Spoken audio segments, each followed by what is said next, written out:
Well, Sure. awesome, cool. So we've got about 40 minutes. I'll just kick off with some introductions. So, hey guys, Milan Tech Sales here. As you know, I've been in tech sales for the last 5 years now. 2025 was my fifth, end of 2025 was my fifth year. Started off as an intern at Google in 2019, progressed into an account executive role at Stability AI. And I've been in tech sales since then. And then myself and my partner, Laura Tech Sales, created Break Into Tech, which is a community that helps people from disprivileged and underrepresented backgrounds break into the tech industry, into the tech sales industry, or even in commercially focused roles in tech companies. And we run a 3 months long accelerator program where we help people such as Haseeb break into tech sales or tech jobs without a engineering background, without a technical background, or without any experience within the tech industry, basically. And today I'm interviewing my good friend and one of the best students that I've had, Haseeb, who went through our accelerator program 3 months ago, and he recently landed his first ever tech sales job, I think a couple of days ago. So this is going to be a really, really good watch for you guys, especially for those of you who have no tech experience, who have no B2B sales experience, and especially for those who don't have a degree. So Haseeb didn't have a degree. So if you don't have a degree, and you want to break into tech sales, you want to listen to this because Haseeb's going to talk about his experience of breaking into tech sales with no degree, which is obviously a huge thing, right? Having said all that, Haseeb, I would love to kick things off by asking you to just give everyone a quick background, start all the way from when you finished school all the way to today that we're speaking about your background, work experience, and like what you've been up to over the last few years in your career. Yeah, sure. So my name's Haseeb. I'm 29 years old. Going back to like school days and college days, I knew early on that education wasn't really for myself. I feel like for me, learning on the job and doing practical stuff, that's where I sort of absorbed more information. So I wasn't really the sort of person that will sit down and absorb a lot of information in, especially if I wasn't interested in it. So I went, finished school, went college for a little while, and I found out from there that this path wasn't really for myself. So that's when I sort of started looking into sort of like different roles. My first ever role was as warehouse operative. So I was a forklift driver, loading vans and doing all of that sort of manual labor stuff. Yeah. And then after whilst working in that job, you sort of realize that life's not easy as you think it is. And then you've got to think a bit more creatively, what else can I do? Yeah. So that's when I sort of, whilst I was working in that warehouse organization, someone recommended me, why don't you do telesales? We do upstairs. So I was thinking, oh, maybe sales or something like that. But then I left that organization and then I got a role in Harvey Nichols as a sales assistant.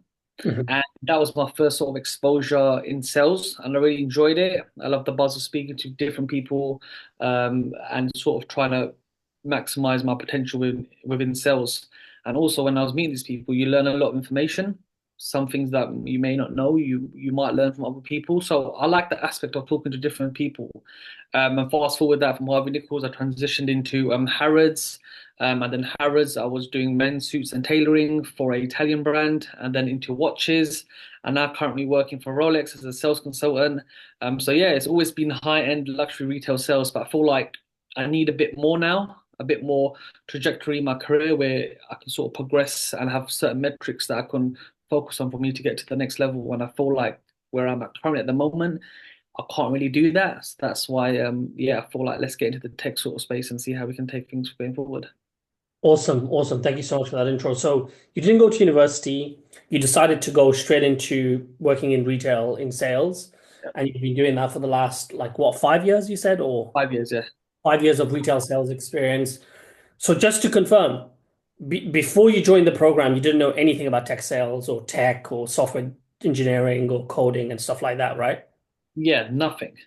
Awesome, awesome. Just wanted to clarify that because a lot of people think that in tech sales you need a PhD, you need a engineering background or an engineering degree or IT experience. You don't need any of that. Tech sales is selling software in a company.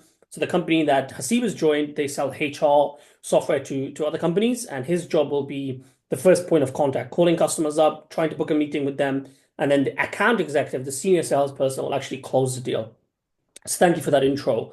Now, with regards to the job that you have, right? Sorry, so the job that you landed, right? The tech sales job that you landed. just to, get people excited, tell us a little bit more about the pay, the salary, the progression of what's to come. Because typically in our program and in tech sales in general, usually what happens is people start off as an SDR, BDR. They make Mhm. anywhere between 35 to 45,000 as the base salary, 55 to 65,000 with commission in their first year. If Mhm. they do really well in their second or third year, they get promoted to an account executive role where they can make over 100K with commission. So Yeah. why don't you tell everyone like what your total pay will be for 2025 if you hit your targets, and then Sure. what would that look like after you get promoted? Definitely. So the pay will be on target earnings with salary and commissions about 45 to 50 within the first year, but it's also uncapped. So of course, if I go exceed those numbers, I can go do more. Room for progression there is. For example, there's another guy who, Kobe, he got promoted to an account executive, and now he's earning 80, 90 plus more. So there is room for you to sort of go forward and project and sort of take it to the next level. And that's one of the main reasons why I felt like this sort of industry is good for myself because it gives me that goal which I can look forward to and achieving. So I feel like the progression is great, the company is great, and essentially that's what you want when when you're first breaking into the tech space. And yeah, I'm just really looking forward to kicking off things. Awesome, awesome. Thanks for answering that. So you talked about your background. Going to my second question now, what actually inspired you to even try and break into tech sales? What was the reasoning behind that? Like the two, three main reasons as to why you wanted to leave retail and go into tech sales. I think for me it was always about doing a bit more. I always wanted to go out my way and achieve more or learn about more stuff. So I feel like I've done the retail, high-end retail space for such a long time. I feel like I've mastered all my roles, Yeah. whether being in suits, watches, or any other roles. And I feel like now I wanted to keep on progressing as a person.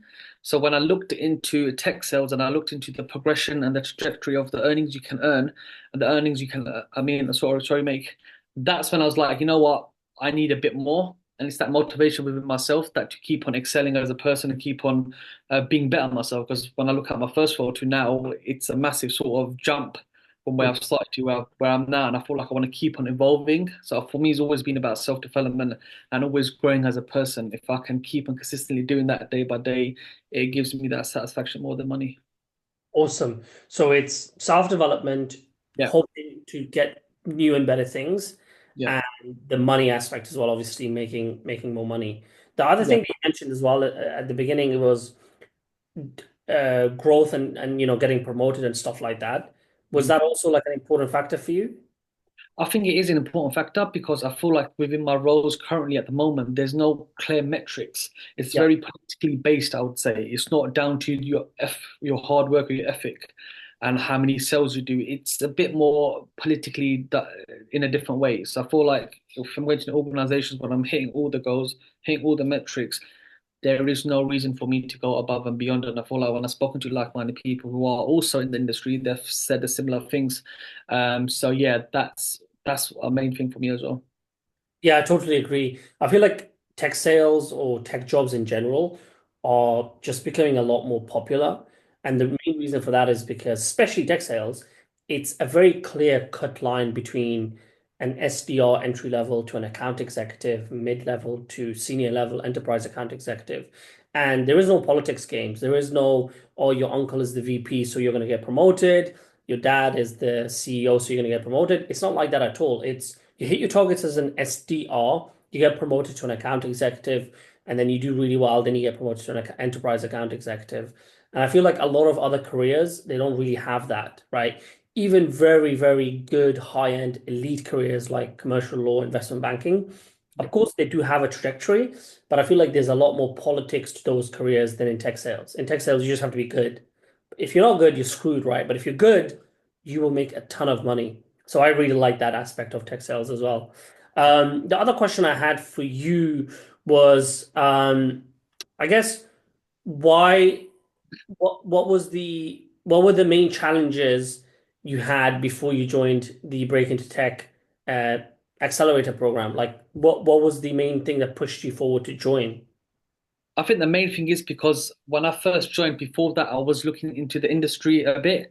I wasn't doing mass applications or applying crazily, but when I did do some applications, I knew from speaking to people that was very competitive and it was very hard. And I was getting a lot of no's. And I felt like when I came across your guys' profile, I felt like it was sort of meant to be.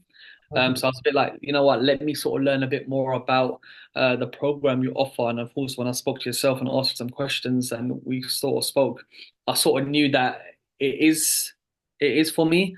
And I feel like if I didn't have onboarded the course, I wouldn't have landed a role, if I'm going to be completely honest. Mhm. Mhm. Got it. Yeah. I remember when we first spoke, you were very excited. Like you were just like, Yeah, you asked a lot of questions yeah. and then you said, I mean, I really like people like that, the decisive people, because they already know what they want. There's no ifing about, there's no pissing about, right? It's like, I want to do this. Teach me. Here's the money. Just let me do what I need to do to do this. So I really like that as well about you and other people that joined the program that was similar. Now, with regards to, I guess, joining the program and getting value from it, how did the program support you in gaining the skills and the confidence you needed for breaking into tech sales? I mean, we used to have live coaching calls every Sunday, as well as we got a program which we go into, which has got all files that help and tell us what we need to do to get a role. So I feel like all the information's online in our work. So obviously after work, I'll come home and then I'll look onto the documents and see what sort of information is needed for me to sort of excel and sort of apply. So all the information is there. As well as that, if I had interviews, I could reach out to yourself, and you were very supportive in helping me and even going on the phones with me for about half an hour or so just to ensure that I'm confident going into the interviews. But I feel like the most important thing that helped me was that when I was recording my interviews, Mhm. I could sort of listen back and see what I was doing wrong with yourself, and you Yep. could sort of guide me and help me. So then that's how I could go and learn. 'Cause I feel like if you don't do that, and if you're going into an interview which is blindfolded with your eyes closed, how can you sort of help us if that makes sense? I feel like, yeah, that was the turning point as well for myself Yeah, into absolutely. I think what I would add to that is within the accelerator program, we have 3 or 4 lines of support. Number yeah, one, we've got the Sunday group coaching calls. These are 3 hour long calls that happen every Sunday, interview prep, job application, strategies, networking. We bring on external recruiters, account executives, old students that were successful. So that's like the core level of support and the core content in the program. The second level of support that we have is we have 2 daily coaching calls. So for example, Haseeb, he would always hop on to these daily coaching calls and be like, hey man, I've got an interview with one of the companies he had an interview with, right? I've got an interview with this company. These are the questions that I think will come up. These are the answers that I'm giving, and we would prep and I'll give you feedback. The other level of support we have is the community that we have on WhatsApp. So Hasib, one of the best people to do this in the program, he would always record his interviews, send it to me, and I would listen to it and I'll give him feedback, right? And I remember the first interview that you did with Gartner, that was so bad, like the level was so bad, and I gave you a lot of feedback. And then the yeah, next interview that you did was a lot better, right? And the other ones that you did, obviously, they were clearly better, which is why you got this interview, which is why you got this job in the end. yeah. So would you agree? I mean, there was a huge jump from your, Oh yeah, 100%. And I feel like that's how I learned. I learned by doing mistakes and then someone telling me, no, this is how you do it, and then you go forward. Because yeah, it works best for me. So if I didn't have recorded my interviews, I don't think I'll probably be here now. And of course, whilst getting the feedback, I also had another offer as well, but I declined it. Yep. So that sort of also boosted my confidence as well as Bilal's feedback. So yeah, it was really Yeah. important. I think that's an interesting topic to talk about for a second. I remember you had the first offer from a fintech company. Yeah, We're not going to mention the company, but it was a dog shit offer, right? So the base was like 30K or some crap, even uh, less. even less than 30K. What was the OTE? OTE wasn't a lot. It was probably about five. Okay, so it was a shit base salary, less than 30K. The OTE was like terrible, and they didn't know how quickly you can get promoted to an account executive. The Glassdoor reviews were really bad. So this is the thing. This is why if you're watching this, you need someone experienced to tell you, hey, this is a bad opportunity.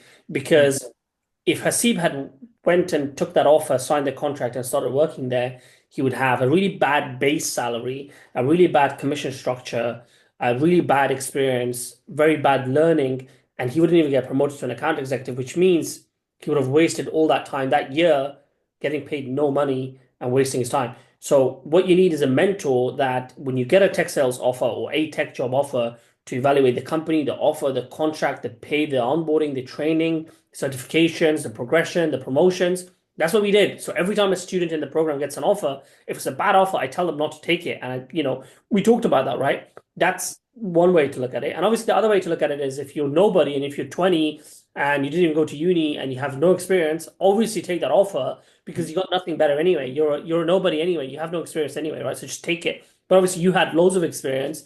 I knew you were good enough to get a much better offer. So that was that was a really important thing as well. I guess what made this second offer better than the first offer that made you actually accept it? I think it's when I spoke to the hiring manager and the way he came across, and then when I did my role plays with him, the feedback that he gave me, and the way that he told me that he sort of helps his team, it sort of resonated with myself. Yeah. And that's why when we sort of built that sort of relationship, and then when I saw him and how he is as a manager, it sort of made me make that right decision because I know who I'm sort of working with. And as well as that, when I spoke to other members of the team and done my research on the organizations, I just knew it was a good fit for myself. So then, yeah, that's when I sort of said, you know what, I've got a good feeling about this because I had 3 stages of meeting with different people, and all 3 stages, it was just good positivity and good vibes. So I'm really happy. Yeah. So a lot of gut feeling, Yeah, relation. What about like the actual data points, Glassdoor? Obviously, I told you it's a good offer as well, but the pay is much better, right? The OTE is much better. The brand name is better. The any points that you would add to that? yeah. So I looked at the glass doors. I looked at RepView as well, and I saw that it scored significantly high. And essentially, what the software that they sell is something that they've embedded into their sort of culture as well. So they're all about recognition within themselves. And I feel like if they're selling a platform or a service which is about recognition, they'll preach it themselves. And when I looked at the reviews, it aligned very much with what they sell, with what they do. So I feel like it was a no-brainer. And yeah, that's one of the main reasons why. And I feel like the benefits and the salary, it all made sense for myself. Awesome, awesome. That's really good to hear. So I guess talking about the actual tactical part of getting a tech sales job, what would you say is like your main core advice to someone who's trying to break into tech sales, but they've been struggling for the last few months? I've spoken to people that tried to join our program that had tried to break into tech sales for a year. And I'm Mhm. like, dude, what the hell are you doing? Yes. So to someone who's been trying to break into tech sales for a year and they're struggling and they're failing, what would be like your three main points of advice that you learned through the program that they should do to break into the tech sales faster? I mean, if you know that you've been doing something for a year and you're failing, it's a good time to sit back and reflect and see what's going wrong here. If you're Yeah. consistently doing something for 1 year and it's not working, there's something wrong. And that's what you need to look at within yourself. What advice that I can give you is change up your CV. I don't know how people's CVs are. Make them super beneficial to the hiring manager. Include key metrics. Um, Go above and beyond in terms of reaching out to hiring managers or people that work within the organization. As well as another point that you add is that this is a sales role. Predominantly, most of the times you're going to be on the phone.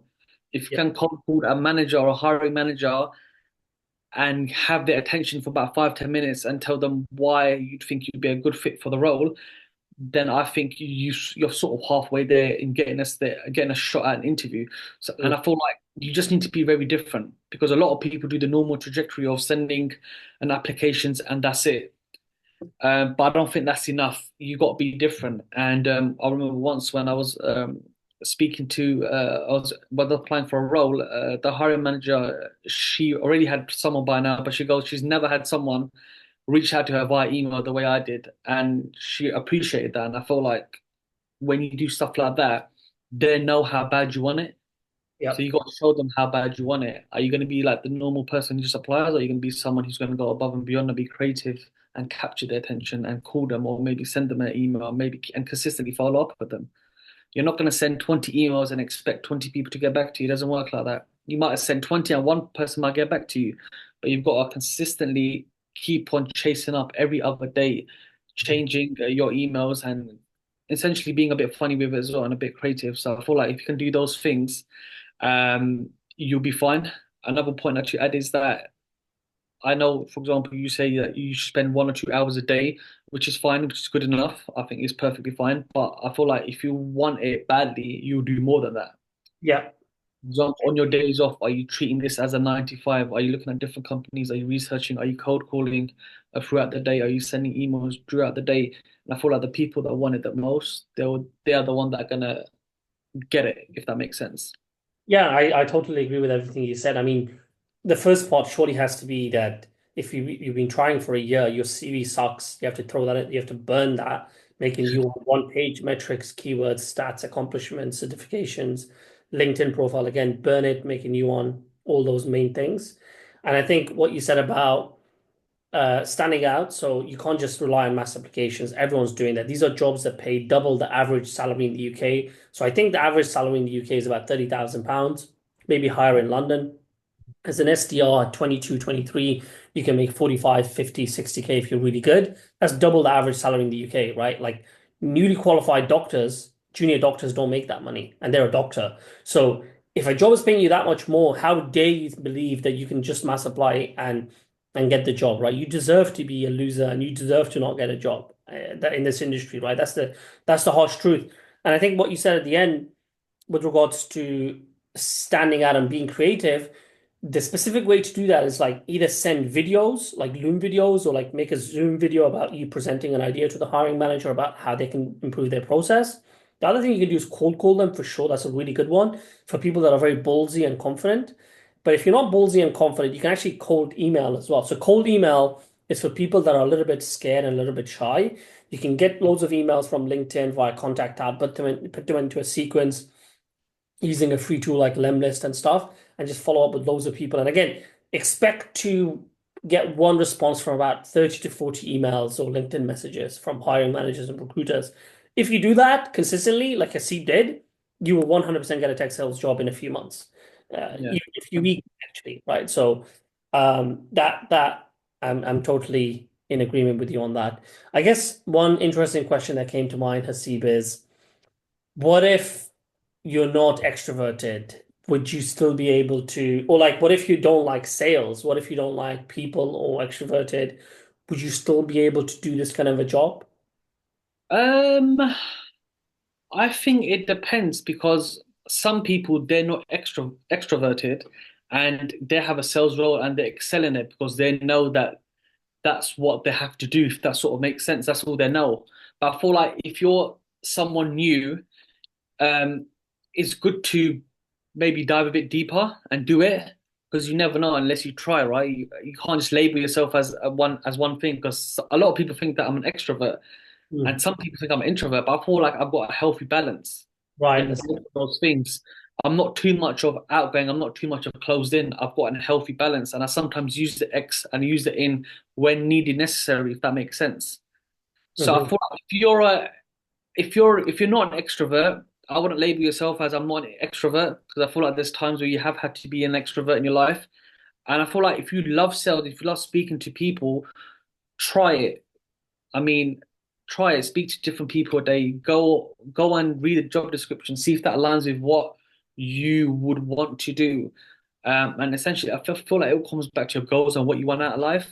And feel like, yeah, you know what, maybe this might be for me, or I'm not an extrovert, and I don't know if I could do it. I think you can because I'm not an extrovert, to be honest. People think I am. That's assumptions that I get, but I'm not really. I've got a healthy balance in both. I think I would add to that as well. Like, I'm very similar. A lot of people do think I'm extroverted, but I'm also very, very nerdy and very, very introverted. Um, I think especially as a man, if you're a man, like a male, right? And if you're introverted, you're screwed anyway, right? Like, this is not 2010 anymore, right? This is not the 1980s where you can be a loser and, and sit at home all day. It's a hyper competitive world out there. If you're a man and if you're not getting more extroverted every single day, number one, you're screwed, so you better become extroverted, okay? And the easiest way to do that, by the way, is to fake it, right? You just fake being extroverted. And getting a tech sales job, actually, an SDR, BDR job, will actually help you become more extroverted. And it will actually help you become better at the job. I guess the part about the actual role, right? Getting into this company, the role. I guess, what do you know about it? What's your day-to-day life going to be like? What are your tasks? You're going to get in at a certain time, finish at a certain time. Tell me about a little bit more about the actual job that you're going to be doing. Yeah, sure. So it's a hybrid role. So it's 2 days in the office, and the rest is going to be at home. So essentially, what's going to be in the first month or so is going to be training. So they're going to be teaching us more about the product, the systems they use, and then, for example, after that, we're going to have certain quotas for each quarter. So when you're first starting out, yours is not going to be as high, but then after, once you are in the process, yours are going to be to have a minimum sort of expectation of what the company wants. So it's just going to be cold calling, emailing. I believe you have a mentor as well, so you probably learn from them some what you have to do as well. So yeah, Awesome. So like starting off your day, cold calling, cold emailing, setting appointments, hitting quota. I think you said your quota was 12 meetings a month, right? So yes, 3 months. 12. Yeah, that's right. Yeah, So one meeting a week. yeah. And what does that mean exactly? So Uh, that means that in 1 week, I would have to book a meeting with someone to see the account executive. So then within that week, for example, I could have done 50 calls or 60 or 80 or 100, but within those calls I've done, I would have to have piqued the interest of the client and had to make them go on to the next stage while speaking to the account executive, where they will do a demo, explain a bit more about the software and how it can help, essentially help the organizations, because that's what we're doing here, just trying to help them. okay, got it. Yeah, so you're booking the appointments via calling, email, and LinkedIn, and then the account executive does the actual selling. So, Awesome. Okay, fine. That's cool. I guess with regards to 2025, you've broken into tech finally. You're starting a new life, a new job, basically, right? yeah. What does I guess what does the rest of the year look like for you? What are your plans in terms of this job? What are you hoping to get out of this in a few years? Definitely. So my plans are I've got the role which I'm very happy with. Excel in it, be the best that I can be at it, go above and beyond. Should try and learn a bit more about it, and yeah, just really excel in it, because I feel like if I'm going to something new and I really want to get into it, I'm going to go out different ways and learn different things, and maybe read some books or watch a podcast or something just for me to stand out. And I feel like the whole plan and the vision for for 2025 is to excel in the role, go above and beyond, keep on improving and learning, and sort of see where I can go within the next year or 2 years for my career and for my development. And in terms of the actual career, is the goal to get promoted to an account executive and be on the track to six figures in your job, or Yeah, so my goal would be to get into the track of becoming an account executive, earning six figures or above, and then yeah, just keeping excelling after that as well. awesome, awesome. Just a few final questions. I would say the first thing, if you could go back to starting the program from scratch, Yeah, what would you tell your, self to excel even faster? You learned a lot of things over the last 3 months. What would you go back and tell yourself, the top one or two things to, progress even faster in terms of getting the job? sure. I would say maybe spending a bit more time. I know, for example, we say hour, 2 hours, maybe make a bit of a routine habit. Sometimes it might be hard just because I get home at 7 or 8:30 and then dinner and stuff. But on my days off, I maybe put more time into it, like treat it as like a 9 to 5. Not like I wasn't, but maybe go even above and beyond. As well as that, what else? Maybe cold call earlier on Yeah, rather than later on, yeah. because I've done the calling later on, if You that mean makes sense. calling hiring managers and recruiters, right? Yes. Okay, So got hiring managers specifically, I was trying to reach out to, just because I feel like I could gather their attention as instead of a TA. So maybe rather I would do that earlier on then, because I started, yeah, cold calling not too long ago. So if I'd maybe done it the first month or so, maybe I would have got more trajectory. it. Apart from that, I feel like it's been great. Like I've learned a lot about my CV, my skills, what the job entails, the role plays, what I'm expected to get into, the what I'm expected whilst working on the role, and I feel like it definitely aligns with what I'm looking for. So I'm really grateful. Awesome. That's really good advice. And I guess maybe the last question from my side, if someone is trying to break into tech sales and they're considering the Break into Tech Accelerator program, What would you say to them to, help them in making the right decision to join or to do it themselves? What are some of your tips, advice, Mm. for people that are considering joining the program that we run? Firstly, what I'll say is if you're considering joining and you haven't joined, I 100% would recommend you to join. Just because the skills that you're going to learn from this program, you're not going to learn from not joining this program, if that makes sense. So, yeah, you might get a bit of snippets here and there on TikTok and you might learn one, two things, but that's still not the fundamentals for you to get a role within 3 months. Mhm. So, I feel like it's an investment, and I feel like with an investment, you're going to get an ROI on that. So, if you're entrepreneurial, if you've got that mindset of, investing or sales or this, that, and the other, then you shouldn't be thinking twice about breaking into the space because you've already got that mindset. And then if you are, then I feel like maybe it's not really for you, or it's not the sort of space that you want to get into. But if I didn't join this program, I wouldn't have gotten a role because I was failing miserably. Mm. And also, guys need to understand that it's not only a one interview stage, there's three interviews, sometimes even four. Then there's role plays. I mean, that role play, I would have never have done that role play if it wasn't for yourself or the my peers on the community chat. So yeah, you might get a bit lucky without joining the boot camp, but then you're gonna get caught up, Yeah. and that's where it's gonna sort of bite you because you've done all that work to fail at the final hurdle, and that's the last thing you want. I would say definitely join, invest, and be a high flyer. Awesome. No, I totally agree. What I would add to that is I tried to do this by myself as well. So back in 2020, I graduated university. I did a first year in a normal sales job. It wasn't a tech company. It was a small company marketing agency. Did that for a year. Hated it. Like literally hated every minute of it. Then I wanted to break into tech sales and I left that job, tried for like 6 months myself, mass applications every single day for months on end, had interviews, got rejected, terrible experience. So I basically paid a mentor, Tom Tech Sales. He's still active on TikTok, 250K followers, I think. And the minute I started working with him, everything just became clearer, where to apply, how to apply, interview prep, job applications, learning the actual skills. And I got the job immediately after joining, basically. So then, this that inspired me to create the Break into Tech program. Awesome. I think just one last question, I guess, for you is with regards to the job that you're going to get now, what are you most looking forward to in this new job? Like, what's the number one thing that you're looking forward to? Because you're leaving a job in high-end retail that you've done for so long. Yeah. What's this thing that you're most excited about? I think the one thing that sparks my interest is curiosity.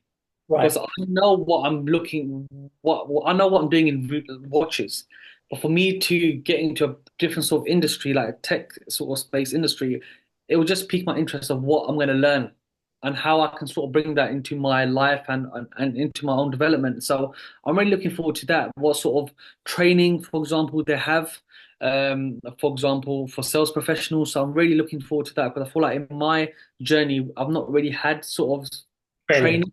Yeah, yeah, It's more being you sort of learn on the job, which is great. Don't get me wrong, but of course it takes a bit more time. So I feel like if I get that development and if I get that proper training that I need, it's going to even excel me to be even better. So I'm really looking forward to that, and I'm really looking forward to starting as well. I feel like it's going to be yeah. a great 2025. Awesome, man. Awesome. So you start on February the 10th No, March the 10th. or March the 10th. Okay, so you've Yeah, got, yeah, March 10th. Because their cohort is restarting on March, and it wasn't enough for my notice and stuff. So that's fine. that's yeah. Where is the office? You said you have to go in 2 days a week? Yeah, so it's based in Holborn, so it's about 35 minutes from where I'm located. It's not bad. And yeah, 2 days in the office and the rest I'm going to be at home. So yeah, Any cool perks in the office? Do you know anything about the office and how nice it is and what you get? no, not really, but I've heard it's nice. Like my manager was telling me, it's got quite good where it's based. It's quite nice. The people are all nice and stuff. So he wants me to essentially get in before I start, just so I can meet everyone. I feel like it's nice as well for him to do. So I feel like it'll be good. From where it's located, I can tell that it's going to be great. Yeah. Awesome, man. Awesome. Well, look, it's been amazing to work with you, bro. I think I knew you were going to get a role super quickly just because you were so on it. You would get interviews, you send me interview recordings, you would always message me privately, and I 100% knew that you were going to get this job, right? So very excited to see, inshallah, how well you do in 2025. And again, I want to still work with you to get you that account executive job once you finish 2025. So make sure you go hard, do your job every single day properly, come back if you need help. Happy to get on calls with you, train you for the actual job if you need help. I'm sure you'll be fine because you've Yeah. done sales for ages, right? But if you do need that, please let me know. Otherwise, yeah, good luck, man. It's going to be a bit sad not to have you at the Sunday calls. Definitely. Yeah, no, it's been great as well. And I'd like to thank yourself, Laura, and everyone on the team as well. They've been nothing but supportive, and I'm sure we'll be in contact anyway, so it's all good. Awesome, brother. Well, look, have an amazing rest of your week, and we will catch up soon. And again, feel free to message me anytime on WhatsApp, right? When you need help, give me a call. I'll talk to you, right? Because your success is my Yeah. success, right? It's really important for me that you be successful in that job. Thank you. I really appreciate that. Thank you, Bilal. Have a good day, Take yeah? care. All the best. Wish you best of luck. Cheers.